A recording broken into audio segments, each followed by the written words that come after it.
Así es que sin más ni más, voy a invitarlos a que vayamos a la Escritura una vez más, capítulo 8 de Juan, versos 21 al 30.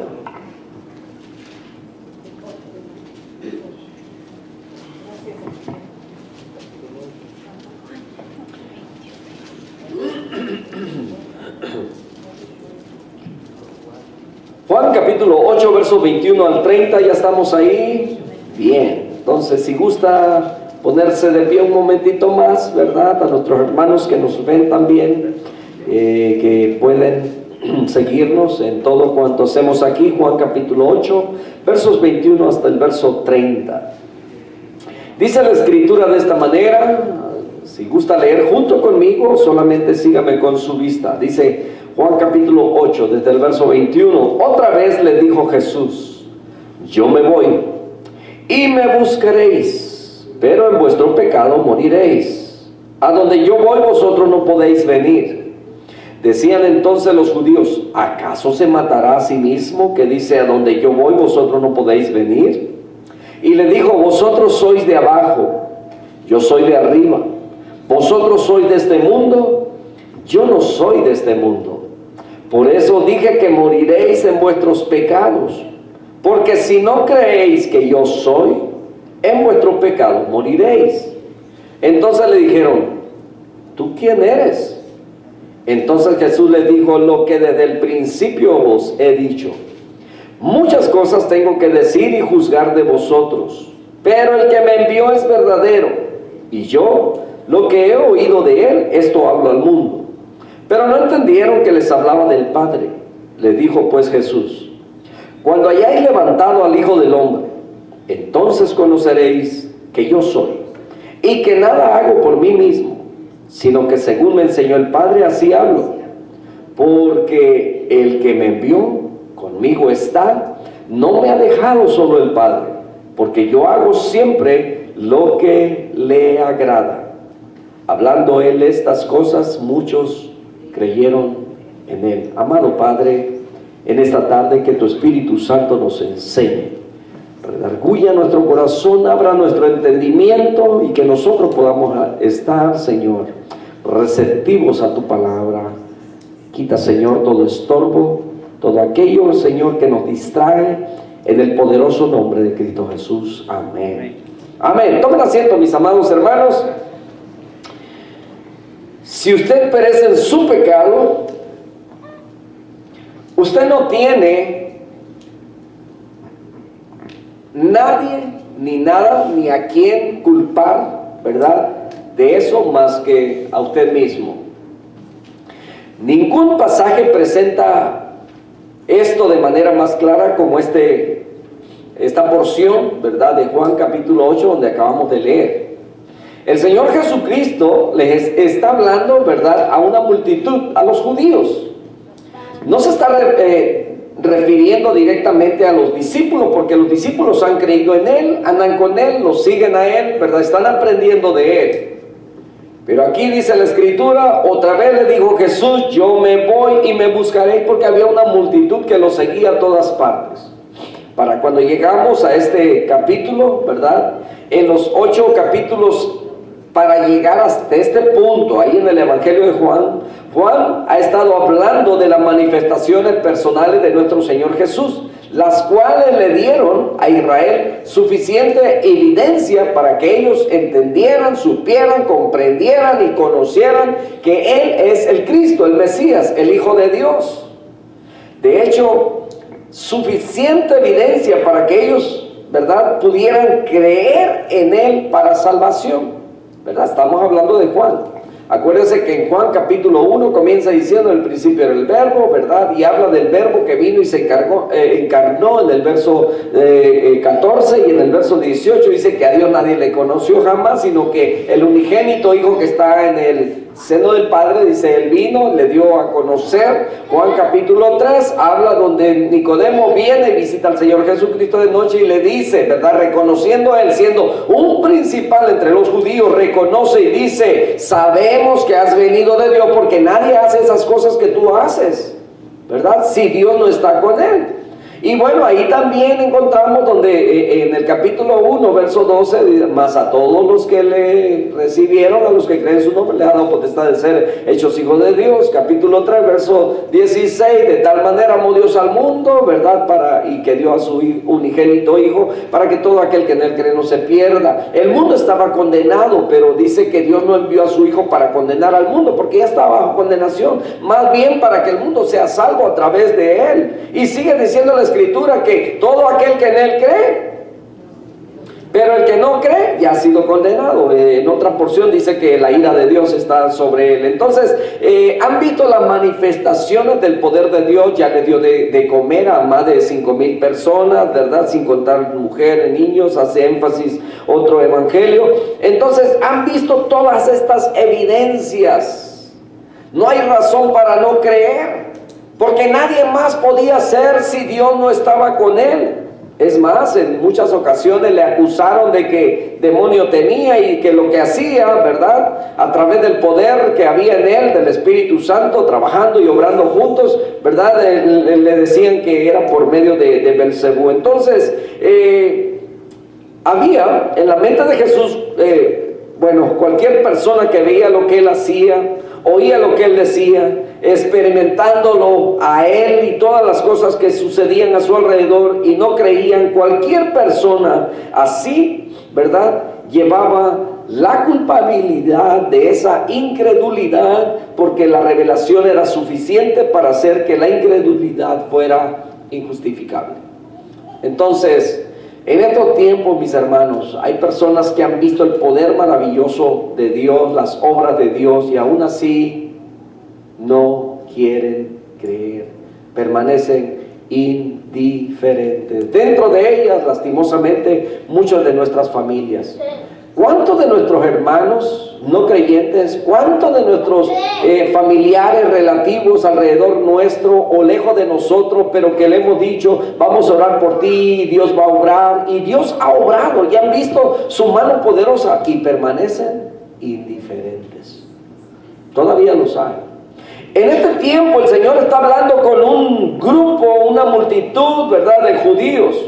En Galilea, por ejemplo, donde comenzó el ministerio de Jesús, Él demostró milagros, que Él era Dios, porque Él tenía el control total sobre el mundo natural, y solo Dios puede ejercer el control. ¿Se acuerdan? Él mandó parar la tempestad, cayó, silenció al viento, se hizo gran bonanza. Él desafió la gravedad caminando sobre las aguas. Entonces su enseñanza, mis hermanos, fue tan asombrosa, tan profunda, con tanta autoridad que hasta los maestros, los judíos, le tenían tanta envidia. Se molestaban porque pues él enseñaba. Entonces, él fue claro, fue asombroso en todo lo que él hacía, era sorprendente y era claro que él tenía poder sobrenatural, habilidad sobrenatural, y él habló cosas profundas como nunca nadie antes lo había hecho. Y de hecho, ellos fueron atraídos también, ¿verdad? Estoy hablando de la multitud. Todos ellos fueron atraídos por las curaciones, por las sanidades, por los milagros que él hacía.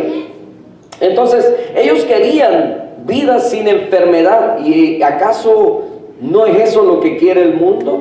Aquí nos preocupamos. Si alguien no tiene un seguro médico, estamos preocupados, ¿verdad?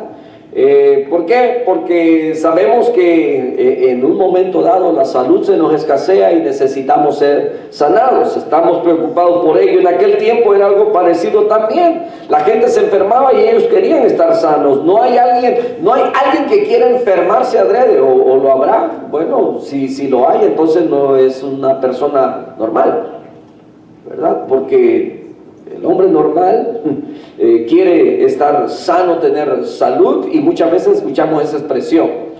Ojalá, no importa que no tenga dinero, pero la salud es importante, ¿cierto? Porque hay quienes tienen mucho dinero, pero no tienen salud. Entonces, ellos querían tener vida sin enfermedad. Y él tuvo, o sea, el Señor Jesucristo tuvo las marcas de un rey. Él pudo haber sido el rey material, ¿verdad? Si él hubiera provisto una existencia libre de enfermedad, libre de dolor, ya les había dado de comer, alguien que fuera un curador, alguien que neutralizara los poderes de las tinieblas porque echaba fuera demonios, alguien que pudiera darles y crear alimento mediante, ¿verdad?, una sola palabra, así como él solamente dio gracias, se multiplicó el pan. Entonces él podía proveer un estado de bienestar. Entonces aquí había uno que podía ser el rey siempre y cuando él trabajara en el área social, supliendo las necesidades para todos aquellos en esa esfera física donde ellos la necesitaban, siempre y cuando él venciera a Satanás, quien debilitaba a la gente, y ellos estaban interesados en él. Por eso la multitud lo buscaba, lo seguía, porque decían: tenemos alimento, tenemos a un curandero, alguien que no nos cobra. ¿Sabe que todo cuesta en este mundo? Usted va a buscar algo por ahí y todo le cuesta. Entonces otra vez le dijo Jesús: yo me voy y me buscaréis, pero en vuestro pecado moriréis. A donde yo voy vosotros no podéis venir. Ahí, hermanos, ahí es donde está el desastre supremo. Ahí es donde morir, ¿verdad?, en su pecado, morir sin que su pecado sea perdonado, morir sin que su pecado sea expiado, sin que la paga del pecado sea pagada. Todo aquel que muere en su pecado es porque nunca aceptó la gracia, la misericordia de Dios, el perdón de Dios. Nunca buscó, nunca aceptó ese perdón. Entonces aquí el Señor le está diciendo a los judíos: en vuestro pecado moriréis. Me buscaréis, me voy, pero en vuestro pecado moriréis, porque a donde yo voy, vosotros no podéis venir. ¿Por qué? Porque ellos estaban confiando en su religiosidad.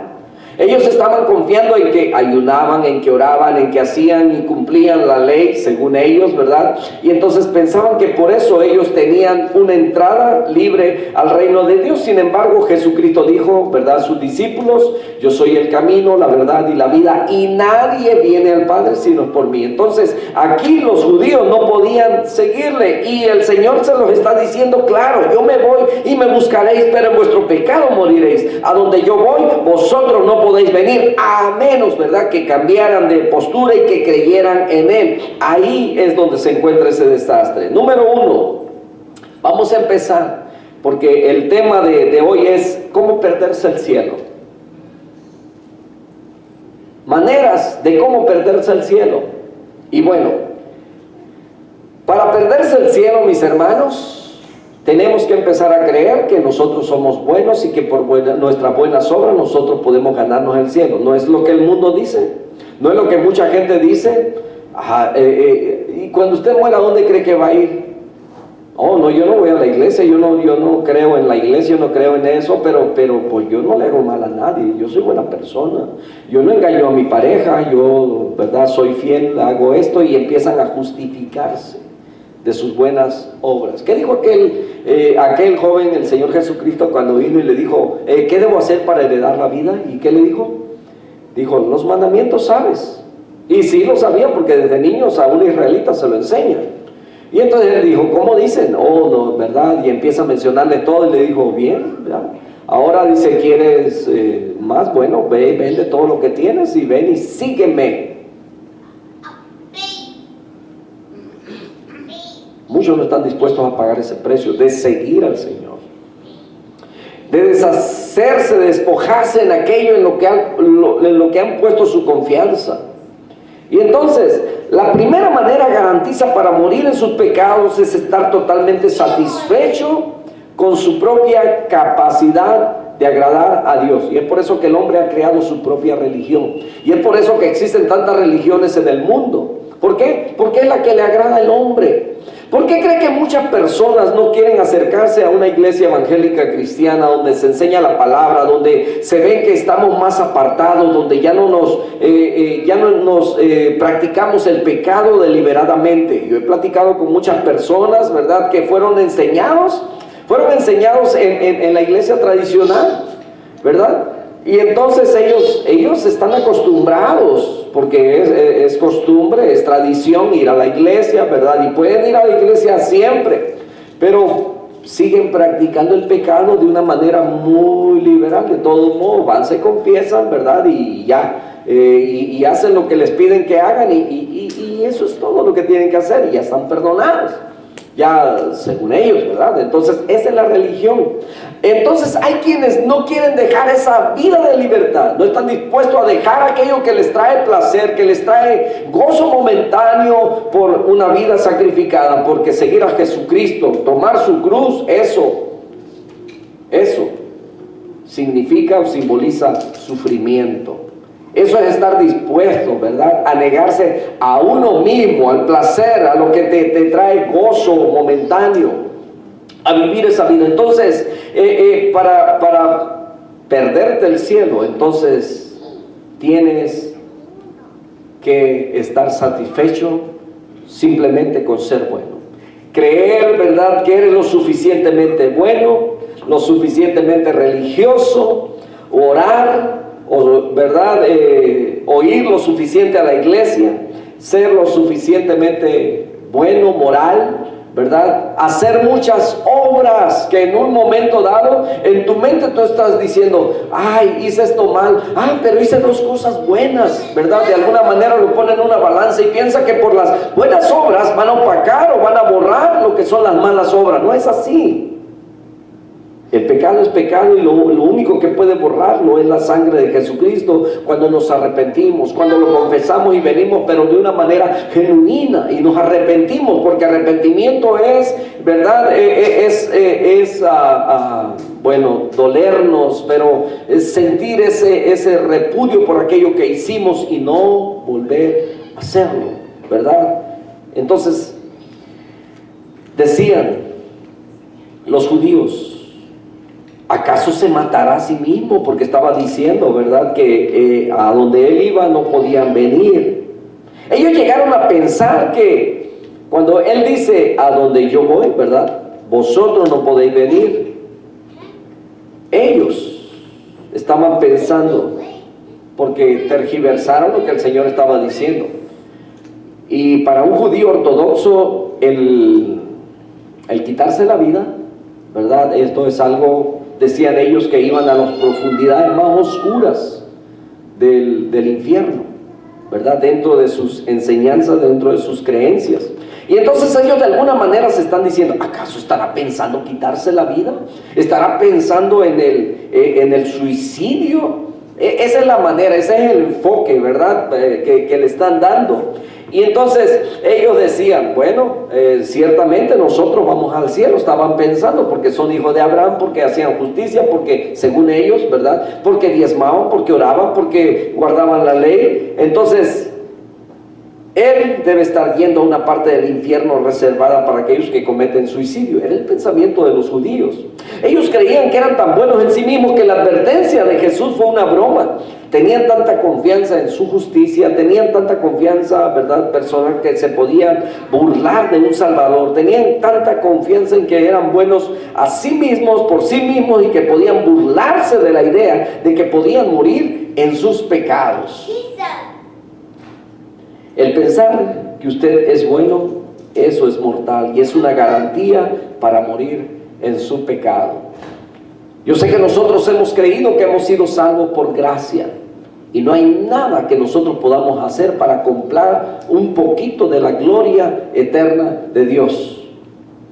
Todos los bienes materiales de este mundo, todas las construcciones y todo ello, no hay forma de que podamos comprar la gracia de Dios. Entonces, los judíos, dice la Escritura, ¿verdad?, aquello que es de alta estima a los ojos de los hombres es una abominación ante Dios. Dice Isaías que las obras más justas nuestras, más limpias, todavía son como trapos de inmundicia. Entonces esos judíos estaban tratando de ganarse la salvación como muchas otras personas en todo el mundo de las religiones de mérito humano, donde hacen cosas, algunos caminan de rodillas, algunos se dañan a sí mismos, algunos están tratando de buscar de quedar bien con Dios de esa manera, según ellos. pero no según la palabra. Entonces, todas las religiones del mundo que intentan ganarse la salvación mediante el esfuerzo humano caen en esa misma categoría, morirán en sus pecados. No pueden ir al cielo. El Señor Jesucristo está diciendo: a donde yo voy, vosotros no podéis venir. Hay un solo camino y se llama Jesucristo. Entonces, esas religiones, ellas creen que por sus propias buenas obras satisfacen el requisito de Dios. El único lugar al que Jesús no iría es al infierno. Y si fue a predicarle a las almas cautivas, pero no se quedó ahí. Él resucitó, subió, está sentado a la diestra del Padre y desde ahí intercede por usted todo el tiempo, dice la Escritura.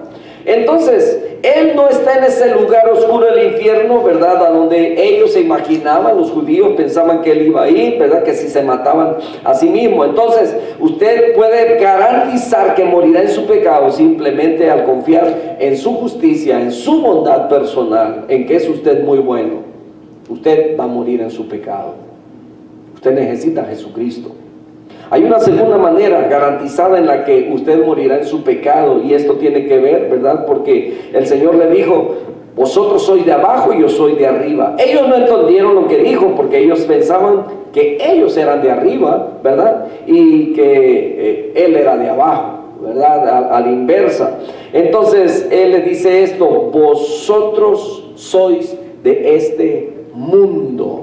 Es lo que les está diciendo. O sea, cuando le dice vosotros sois de abajo, yo soy de arriba, Él dice: vosotros sois de este mundo, yo no soy de este mundo. Y aquí está, ¿verdad? Esta es la segunda manera de garantizar que morirán en sus pecados. ¿Por qué? Porque a eso, ¿verdad?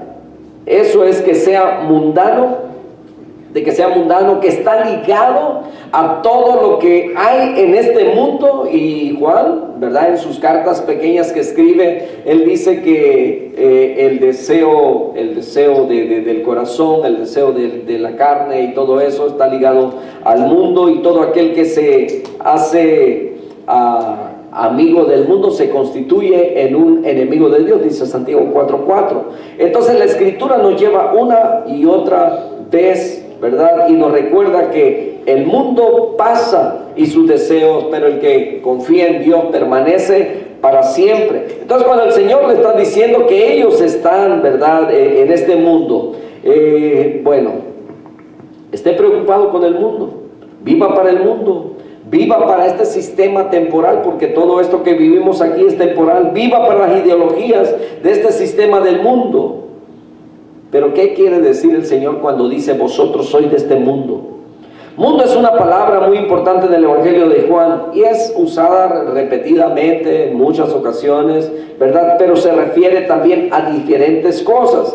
Algunas veces se refiere, ¿verdad? Cuando dice mundo, cuando dice de tal manera amó Dios al mundo, se está refiriendo a todas las personas. También algunas veces se refiere a ideologías, a las filosofías, a los hombres, ¿verdad?, que han creado una línea de pensamiento. Satanás es el Dios de esta época, es el príncipe de este mundo, dice el Señor, ¿verdad? Y lo dice que ya fue juzgado.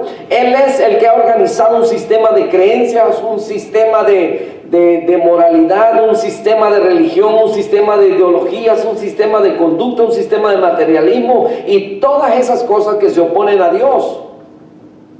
Hace días les comentaba, ¿verdad?, lo que en repetidas ocasiones a veces escuchamos de las personas, ¿verdad? Un compañero de trabajo me dice: bueno, yo tengo ahí unas vecinas que, ¿verdad?, ellas pues se casaron, son pareja, ¿verdad?, son dos mujeres.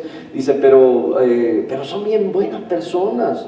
¿No? Usted las conoce, son lindísimas. Y la misma opinión hay, ¿verdad?, del homosexual o del afeminado. Son lindísimas personas. Por supuesto que son buenas personas. Y les conviene para ser aceptados dentro de la sociedad, pero, ¿verdad?, no por buenas personas van a entrar al reino de Dios. Ese es el concepto equivocado que muchas veces tenemos. ¿Los ama Dios? Por supuesto que los ama Dios. ¿Debemos amarlos nosotros? Por supuesto que debemos amarlos. Ninguno lo rechaza. Esta es una idea que se ha sembrado en muchos lugares, ¿verdad? Donde dicen que nosotros repudiamos o que odiamos. Por supuesto que no. Hace día alguien puso ahí una publicación, ¿verdad? En la página de Facebook y decía, ¿verdad? Tenía ahí una figura del Señor Jesús con un cordero, ¿verdad? Pero vestido así de arcoíris, ¿verdad? Que es el símbolo que ellos están usando. Y entonces le dice, ¿eres rechazado en todas partes? Dice, ven a mí, yo te limpio, ¿verdad? Y empieza a quitarle la lana que tiene encima, y entonces queda completamente blanco. Ven a mí, yo no te rechazo. Y es así mismo, o sea, yo te amo, pero no amo el color que traes. O sea, yo te amo, pero no amo el pecado que traes tú. Déjame limpiarte. Eso es lo que Dios hace. Esa es la transformación que Dios quiere hacer en nuestras vidas, en la vida de todos aquellos que están dispuestos a tener esos cambios. Y cuando hablamos de esto, mis hermanos, la iglesia de Corinto era una iglesia carnal, era una iglesia donde había prostitución, había todo este tipo de inmoralidades sexuales que usted no se imagina, que existen hoy en día, y quizás peor que eso. Pero él le dice, ustedes piensan que los afeminados, dice, no es rey, ni los afeminados, ni los borrachos, ni estos, ni los que se echan con varones, y empieza a decir una lista de todos aquellos que no entrarían al reino de Dios, dice el apóstol Pablo. Pero dice, todo esto erais algunos de vosotros, pero ya habéis sido lavados. ¿Se da cuenta? Entonces, por supuesto que Dios acepta, recibe todos aquellos que están de una manera desviados, ¿verdad? Alejados de Dios, que van con la corriente del mundo. Entonces, dijimos, una forma de garantizar que usted no entrará al cielo, siga creyendo en que usted solamente es bueno. ¿Quiere otra? Bueno, la segunda, ¿verdad? Viva de acuerdo como el mundo.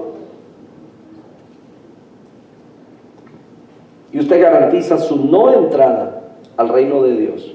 Entonces, no tenemos que aceptar todo lo que el mundo nos avienta, sus ideologías, ¿verdad? Sus filosofías y todo ello. Tenemos que guardar lo que la palabra de Dios dice, que nos aparta de todo aquello que nos separa de Él. Entonces, todo este sistema, 2 Corintios capítulo 10, dice que toda altivez que se levanta contra el conocimiento de Dios, es todo el cosmos, es todo el sistema de maldad invisible, espiritual que existe. Es el sistema organizado de mentiras y engaños satánicos levantados en contra del conocimiento de Dios. El sistema que Satanás ha levantado y que se opone al de Cristo. En Lucas capítulo 16, verso 8, Jesús llama a los incrédulos hijos del sistema, ¿verdad? Ellos adoptan la ideología en algún punto del sistema, porque es hostil a Dios, es hostil a Cristo, está dominado por el materialismo. Eso quiere decir una preocupación con aquello que es pasajero, es dominado por el humanismo. Entonces, la adoración del hombre y la elevación de la mente del hombre, inclusive al punto en el que él puede redimirse a sí mismo, él puede hacer algo por sí mismo para ser salvo, ¿verdad? Es dominado por el sexo, por la satisfacción física en el placer, mediante la ambición carnal, por el orgullo, la avaricia, el placer personal, el deseo personal. Entonces, las opiniones están equivocadas. Los objetivos son egoístas, sus placeres son pecaminosos, su influencia no es moral, su política es corrupta. Todo lo que conocemos del mundo, que está mal, pero que nos hemos ido acostumbrando. Los honores son vacíos, las sonrisas son falsas, su amor es débil, etc. Ese es el mundo del mundo. Son muchas filosofías, psicologías, religiones e ideologías que constituyen la manera de pensar no regenerada. Entonces, todo eso es impío, no es bíblico. El mundo y todo lo que hay en él pasará, es lo que dice Juan, y esa es la razón por la que él dijo en 1 de Juan 2:15, no améis al mundo ni las cosas que están en el mundo. Si alguno ama al mundo, el amor del Padre no está en él. En donde está el amor del mundo, escuche bien, el amor del Padre no existe. Y la amistad con el mundo, dice Santiago 4:4, que es enemistad contra Dios. Si usted recuerda la historia de Lot, ¿Se acuerda de la esposa de Lot? El ángel le dijo: salgan de aquí, huyan, corran, no volteen a ver hacia atrás. ¿Y qué pasó? La esposa volteó a ver atrás y se convirtió en una estatua de sal, y para cuando fue escrito el libro, ¿verdad?, dice que permanece hasta hoy como una evidencia de que sucedió. Y la pregunta es: ¿por qué volteó? Por sus intereses. Porque habían cosas que dejaba y que eran importantes. Hermanos, si el Señor viniera ahora mismo, ¿verdad?, saliendo de aquí, se pusiera ahí en las nubes, vamos a usar, ¿verdad?, nuestra imaginación, y le dijera: a ver, Martita, vámonos.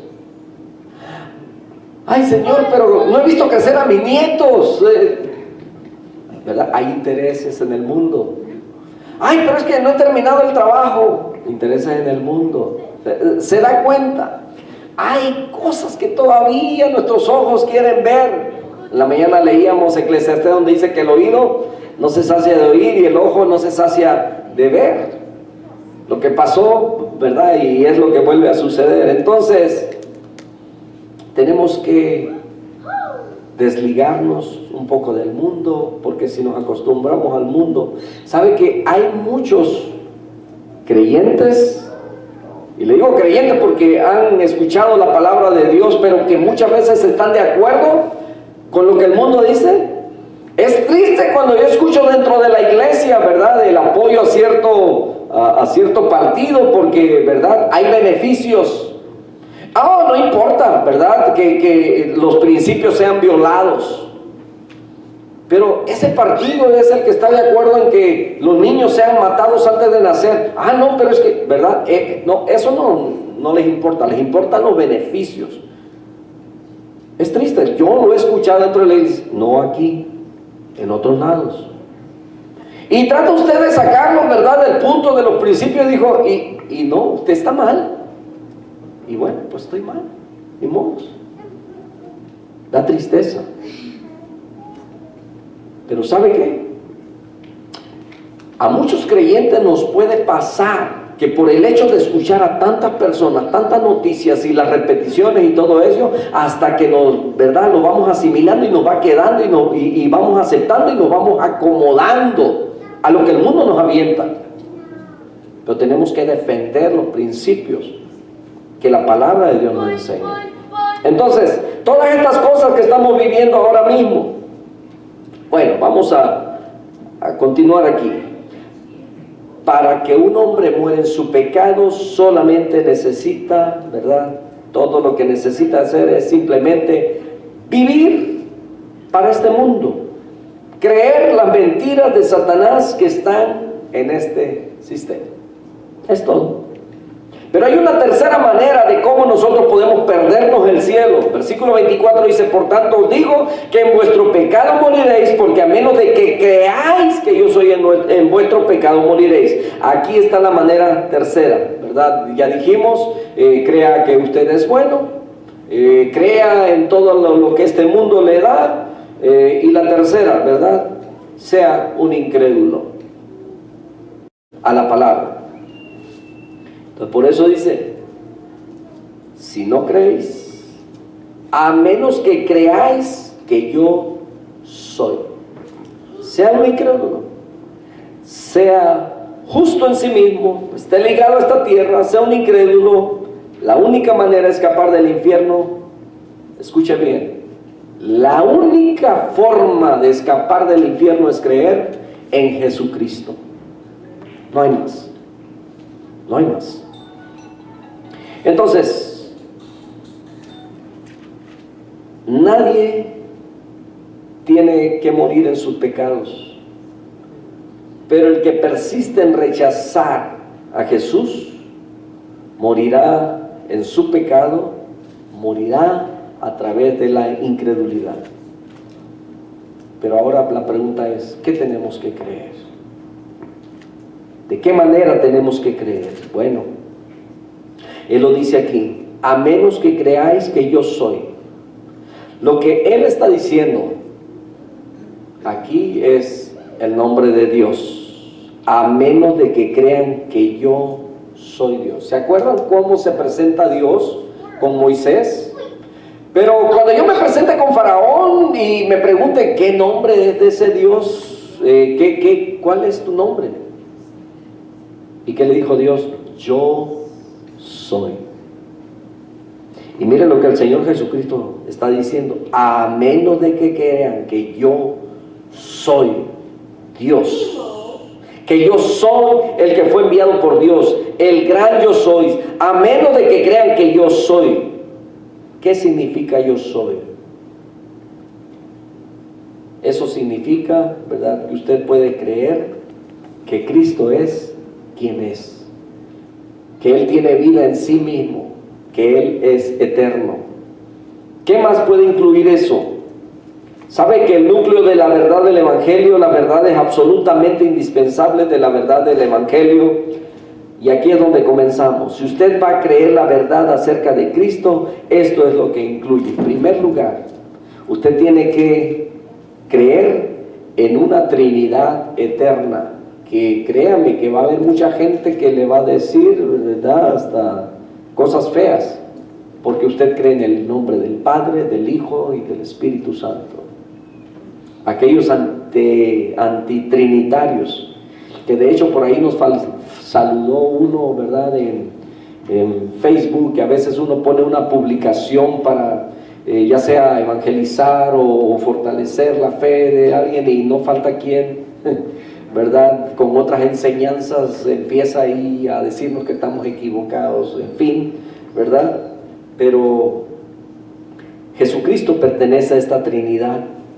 Cristo dijo que Él era, escuche bien, para aquellos que no creen en la Trinidad, Jesucristo es uno con el Padre, y que Él era eterno, y que antes de que Abraham fuera creado, Él ya era, ya existía, ya estaba. Entonces debe creer que Él es parte de una Trinidad eterna, donde está el Padre, el Hijo y el Espíritu Santo, ¿verdad? Y van a haber muchos por ahí que van a sacar que en realidad eso al principio no se habló, ¿verdad? Pero cuando usted lee las Escrituras, especialmente las cartas del apóstol Pablo, usted va a encontrar en todas las ocasiones cuando habla del Padre, habla del Hijo, habla del Espíritu Santo, habla de Dios, habla de aquel que nos redimió, ¿verdad? Y de la labor que el Espíritu está haciendo en nosotros, que está con nosotros y está en nosotros. Entonces usted debe creer que Él es encarnado en forma humana, que este miembro de la Trinidad entró en la historia humana, en el tiempo y espacio, en un cuerpo humano, y cuando fue el cumplimiento del tiempo, Gálatas 4:4, Dios envió a su Hijo Jesucristo, nacido de mujer y nacido bajo la ley. Y Juan 1:14 dice, y aquel verbo fue hecho carne y habitó entre nosotros, y vimos su gloria,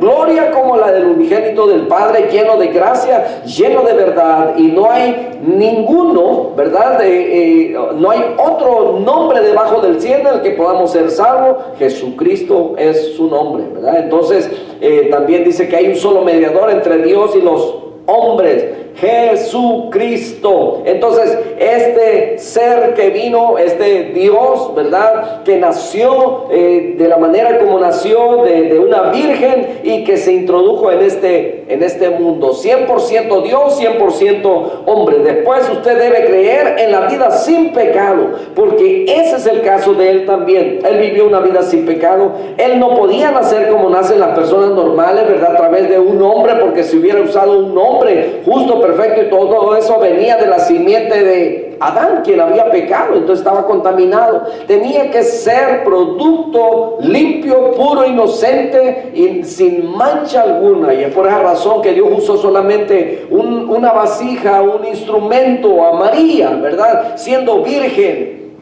sin haberse casado todavía, ¿verdad?, de una manera formal, ni haber practicado lo que practican una pareja casada, ¿verdad? Él escogió a esta mujer, y ahí dice que puso de su semilla, por eso llamado Hijo de Dios. Pero como nació de esta mujer también, ¿verdad?, 100% hombre, limpio, puro, sin mancha Ahora, usted debe creer también que Él murió en la cruz como un sacrificio suficiente, sustitutivo, una expiación por el pecado, porque la Escritura también dice que sin derramamiento de sangre no hay remisión de pecado, ¿verdad? Entonces la ley establecía eso y Jesucristo cumplió con eso para que nosotros pudiéramos ser salvos. Entonces Él murió allí y pagó la paga por todos los pecados de aquellos que jamás creerían en Él, porque eso es de hecho quien Él es, el Cordero de Dios. Y sabe, ese es el corazón de la fe cristiana, esa es la fe nuestra, que Él murió, el Cordero de Dios, para que nosotros fuéramos salvos. Créala que es lo suficientemente bueno por usted mismo. Esté anclado en este mundo y sea un incrédulo, y usted no entrará al reino de Dios. Cuarto, y ya termino con eso: ignore, sea ignorante de manera deliberada. ¿Qué quiere decir eso? Que muchas veces aún con el conocimiento queremos pensar, ¿verdad?, que no, o queremos creer que no es así, que no es cierto, ¿verdad? Y sea un obstinado, de manera que usted alegue que usted va a ser salvo. ¿Ha escuchado por ahí esta doctrina que dicen salvo, siempre salvo? Oh, no, yo ya acepté al Señor, yo no pierdo mi salvación, yo ya soy salvo. Y practican el pecado deliberadamente porque creen que ya son salvos y se encierran en eso y son salvos. Esa es una mentira, y la mentira más grande que el diablo ha creado y que muchos se lo han creído. ¿Y sabe qué? Porque nosotros somos bautistas, nos confunden con ellos. Sin santidad nadie verá al Señor. El que persevera hasta el fin, ese será salvo. Para que todo aquel que en Él cree, no crea, cree. Creer es constante. Creyó ayer, creyó hoy y cree mañana, ¿verdad? Y sigue creyendo. La creencia es constante, es a cada momento. Para todo aquel que en Él cree, no se pierda. Entonces, hay quienes se aferran a cierta enseñanza porque les conviene, porque no quieren dejar el mundo, porque no quieren dejar el placer, porque no están dispuestos a sacrificarse la negación de su ser, de su yo, para entregárselo al Señor. Entonces le dijeron: ¿tú quién eres? Verso 25. ¿Tú quién eres? Y esto es absolutamente increíble, que ellos dijeran eso después de todo lo que habían visto, después de todo lo que Él había hecho en medio de ellos. Es lo que les platicaba al principio, lo que dice Juan, ¿verdad? Como el Señor Jesucristo. Ellos fueron testigos de que Jesucristo, con 5 panes y 2 pececillos, le dio a comer a multitudes. De que la hija de Jairo estaba enferma y Él fue. La niña murió, Él la resucitó. Los ciegos vieron. Tenía el poder y control sobre lo natural. Ellos tenían evidencia de quién era Él. Sin embargo, ¿y tú quién eres? Está como en una forma sarcástica, ¿no? Hablan como de no querer entender. Después de todo lo que ellos habían oído, habían visto, entonces Jesús lo dijo: lo que desde el principio os he dicho. Tengo muchas cosas que hablar y juzgar acerca de vosotros, que el que me envió es verdadero. Las cosas que yo he oído de Él, esas hablo al mundo. Él dice: yo he hablado, y hablando lo que he estado hablando es la palabra misma de Dios. En primer lugar, ¿verdad?, ellos se burlan. ¿Tú quién eres? ¿Quién te crees que eres tú para hacer las afirmaciones que estás haciendo? ¿Quién te ha dado el derecho de suponer una función como profeta y promotor de la verdad? ¿Y quién te crees que eres que estás hablando como hablas? Ellos debieron haber sabido quién era. Nicodemo lo reconoció desde el capítulo 3. Dijo: sabemos que has venido de Dios. Sabemos. ¿Y cuántos eran los que lo habían visitado de noche? 1. Pero cuando dice sabemos, quiere decir que habían tenido un consejo, ¿verdad? Con todos los mejores y altos rangos, y mandaron a este principal, un hombre bien conocedor de toda la ley, que por supuesto ya estaban seguros de quién era. Fíjese, del capítulo 3, pero el capítulo 8 están preguntando, ¿y tú quién eres? O sea, estaban tratando de ser ignorantes de una manera deliberada, ignorantes de una manera obstinada. Entonces, él lo había presentado de esa manera tan clara una y otra vez, de manera repetida. Y entonces en el capítulo 9, el hombre ciego, quien fue curado por Jesús, y los levitas vinieron a él y le preguntaron, ¿y quién es el que te dijo que podías cargar tu lecho? El que me sanó, ese mismo me dijo, ¿y quién es? ¿Ah? ¿Se da cuenta? Por supuesto que ya sabían quién era. Ya se hacían los locos, ¿verdad? Para comer a puños. Entonces, ¿por qué eran ignorantes de manera deliberada? Porque la escritura es muy clara.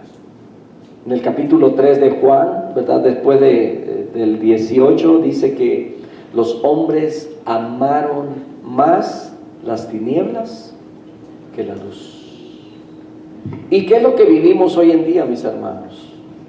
¿Por qué la gente no viene a la iglesia? ¿Por qué la gente no viene a Cristo? ¿Por qué la gente no busca la verdad sabiendo que hay una verdad?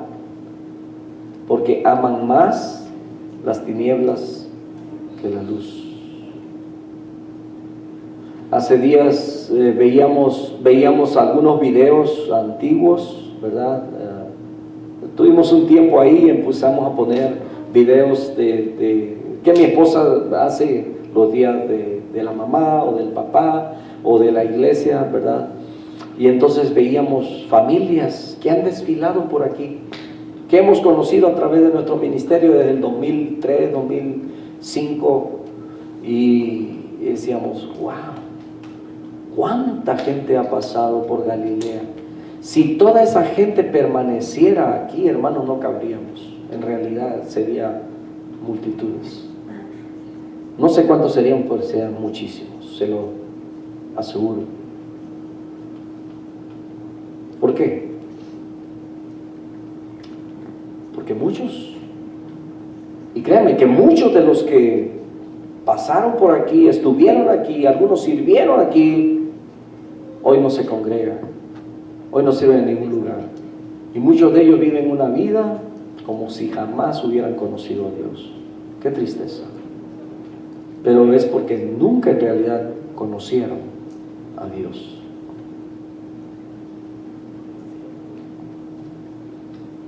¿Quieren morir en su pecado? Crea que usted es bueno por sí mismo. Esté amarrado a este mundo.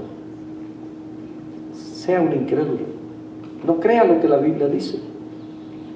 Sea ignorante de manera obstinada y deliberada, y usted morirá en su pecado. El Señor Jesús dice en el versículo 29, deben saber que el que me envió está conmigo, no me ha dejado solo, porque yo siempre hago las cosas que a Él le agradan. Qué bonito que nosotros pudiéramos expresar eso. Dentro de cada iglesia hay un remanente. Siempre va a ser quizás un porcentaje menor el que está dispuesto a ir, a sufrir, llevando el Evangelio, viviendo una vida consagrada, buscando la santificación, la purificación de nuestras vidas, buscando a Dios a través de su palabra, conociéndole más, poniéndose en servicio, sirviendo a los demás, a sus hermanos. Siempre va a ser una minoría en todas las iglesias.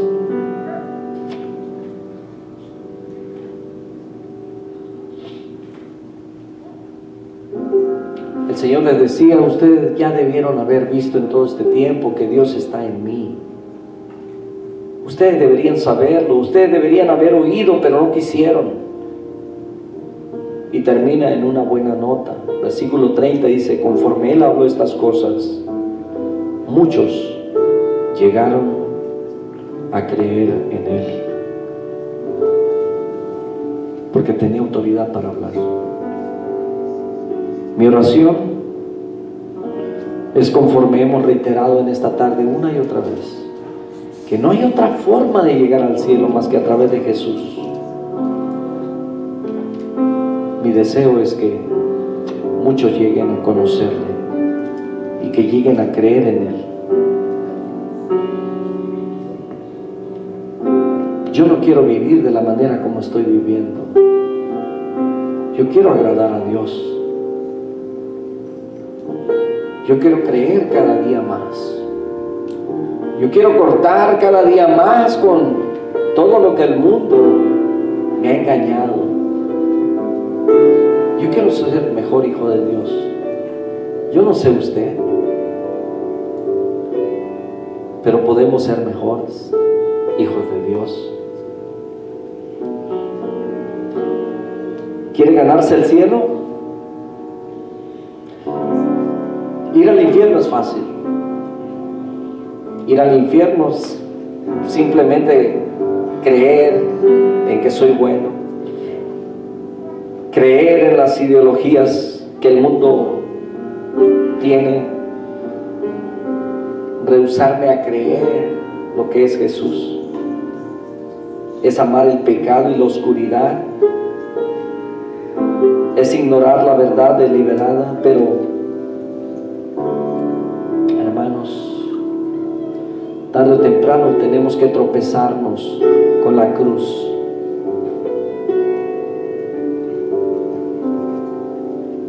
Todo aquel que no quiere aceptar a Jesucristo, lo único que está haciendo es pisotear de manera muy cruel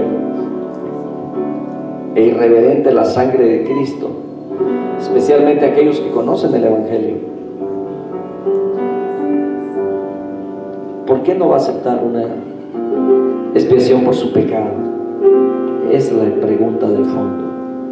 Y la respuesta es que usted cree que es lo suficiente bueno por usted mismo. Me dirijo a todos los que nos están viendo a través de la transmisión.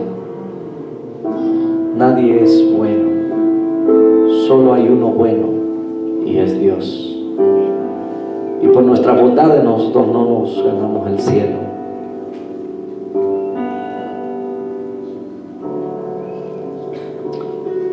Padre, en esta tarde oramos por tu gran bondad, por tu gran misericordia. Te damos las gracias por tu Hijo Jesucristo y tu palabra, Señor, que nos enseña acerca de esos dos lugares a donde el hombre va en su eternidad. Gracias por haber pagado el precio, Señor, de tal manera que nosotros no tenemos que morir. Lo único que tenemos que hacer es confiar en tu bondad, en tu grandeza, en tu amor. Creer en Jesucristo, que es nuestro amado Salvador. Recibirlo en nuestro corazón.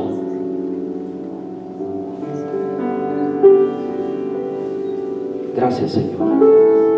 Ayúdanos a negarnos a nosotros mismos, a tomar tu cruz cada día y a seguirte. Muchas gracias. Bendice esta iglesia, Señor amado.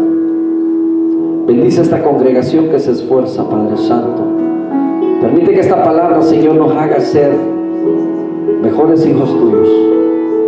Que podamos reflexionar acerca del valor, del costo, Señor, de esa salvación que nos diste. En el nombre de Jesús. Ayúdanos a estar dispuestos, Señor, aún a padecer si es necesario por causa de tu verdad. Te lo agradecemos, Señor, dándote las gracias en Cristo Jesús. A ti que nos ves a través de la transmisión, no importa dónde estés, si puedes escuchar, si puedes entender. Si estás en este mundo es porque Dios te dio el privilegio, la oportunidad de nacer en este mundo que le pertenece a Él. Pero aún así, después de este mundo hay una eternidad. La Biblia nos habla de un cielo y un infierno. El cielo, creado por Dios, por supuesto, para que moren ahí todos aquellos que le aman. todos aquellos que aceptan el perdón de Dios a través de Jesucristo y su sacrificio. Pero hay un infierno, el cual fue preparado para el diablo y los ángeles. No fue preparado para ti, pero Apocalipsis, que es la última revelación, también dice que es ahí donde todos aquellos que no sean encontrados en la lista del libro de la vida serán lanzados al lago de fuego, un lugar de sufrimiento. Por supuesto que Dios, en su voluntad perfecta, no quiere que vayas ahí. Yo quiero invitarte en esta tarde para que hagas una decisión que cambiará tu eternidad. Te invito a que aceptes a Jesucristo como tu Salvador. Él vino y murió en una cruz, pagando el pecado tuyo y mío y el de toda la humanidad, para que todo aquel que en Él cree no se pierda, no sea condenado, mas tenga vida eterna. ¿Crees esto? Haz esta oración conmigo. Dios, perdona todos mis pecados. Acepto a Jesús y su sacrificio. Creo que Él es tu Hijo y que murió por mí, que Él tomó mi lugar, que murió por causa de todos mis pecados. Te suplico que me perdones. Gracias, Señor Jesús. Gracias, Dios. Escribe mi nombre en el libro de la vida. Y muchas gracias por esa salvación tan grande. Bendito sea tu nombre. Si hiciste esta oración con todo tu corazón, déjame decirte que ahora eres un hijo de Dios. Que Dios te bendiga, y solamente 3 recomendaciones. Lee la palabra de Dios. Busca un lugar donde congregarte. Ora. Habla con tu Padre que está en el cielo. Dios te bendiga, Dios te guarde. Amada iglesia, amada congregación, el Señor los guarde. Un saludo a todos los que nos ven a través de la transmisión.